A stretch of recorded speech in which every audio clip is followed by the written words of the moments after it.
Thierry Lhermitte, entre volcans et chevaux, il disparaît en mode survivaliste et ça fait parler. Franchement, qui aurait parié là-dessus?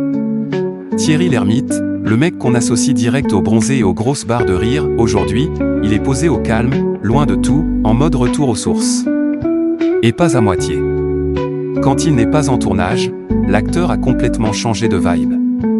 Exit le bling-bling parisien, les tapis rouges et tout le tralala. Lui, son délire maintenant, c'est la nature, la vraie. Le silence, les grands espaces, et surtout, la tranquillité. Alors oui, sur le papier, ça fait presque penser à une comédie. Un peu comme cette histoire de Bruno, parti en Guadeloupe après une embrouille amoureuse, obligé de cohabiter avec un pote relou, ambiance quiproquo et situation gênante. Typiquement le genre de scénario dans lequel Lhermitte aurait brillé. Mais dans la vraie vie, rien à voir. Lui, il a carrément pris la direction opposée.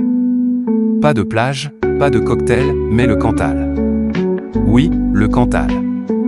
Un coin paumé, sauvage, où t'as plus de vaches que de voisins. Et franchement, il kiffe. À plusieurs kilomètres de l'agitation parisienne, Thierry Lhermitte s'est trouvé un petit paradis bien planqué, du côté de Champs-sur-Tarentaine. Là-bas, c'est simple, volcan, forêt, prairie à perte de vue. Un décor presque irréel, loin du bruit et du stress. Et attention, ce n'est pas un hasard. Le mec assume totalement son choix. Il l'a même dit cash, il adore ce coin parce que c'est isolé et magnifique. En gros, exactement ce qu'il cherchait. On est clairement sur un délire, je coupe tout. Presque un mode avion version XXL. Dans sa maison, perdu en pleine nature, le temps ralentit. Pas de voisins collés, réseau qui capte quand il veut, mais une immersion totale. Un vrai contraste avec sa vie d'acteur où tout va à 100 à l'heure. Et ce n'est pas juste pour se reposer. Derrière tout ça, il y a une vraie philosophie. Thierry Lhermitte parle lui-même d'un petit fantasme survivaliste. Genre, revenir à l'essentiel, vivre simplement, se reconnecter à la nature. Voulait un endroit avec des prés, de la forêt, de l'eau, un truc complet. Pas facile à trouver, mais il l'a fait. Et clairement, ça lui correspond. Ici, pas de luxe tape à accent grave l'œil. Pas de chichi. Juste l'essentiel. Et ça change tout. Du coup, son quotidien n'a plus rien à voir avec celui qu'on imagine. Il marche, il explore, il s'occupe de son terrain, il observe la nature. Bref, il vit vraiment le truc.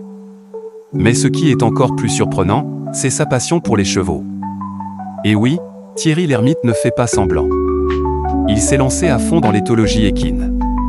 En gros, il apprend à comprendre le comportement des chevaux, à créer une vraie relation avec eux. Dans le Cantal, il est en immersion totale. Il vit avec eux, il les observe, il bosse à pied, toujours dans le respect et la confiance. Pas de domination, pas de forcing. Juste une connexion. Franchement, c'est un autre monde. Et le plus fou dans tout ça, il ne garde pas ça pour lui. Il partage. Il donne des formations, il transmet son expérience à des passionnés. Le gars est passé d'acteur culte à presque mentor dans un domaine totalement différent. Une vraie reconversion dans l'âme. Au final, Thierry Lhermitte, c'est un peu le mec qui a réussi à appuyer sur pause dans une vie qui allait à toute vitesse. Il a troqué les projecteurs contre les étoiles, le bruit contre le silence. Et honnêtement, ça force le respect. Comme quoi, même les plus grandes figures du cinéma peuvent, un jour, tout lâcher pour revenir à quelque chose de plus simple. Plus vrai.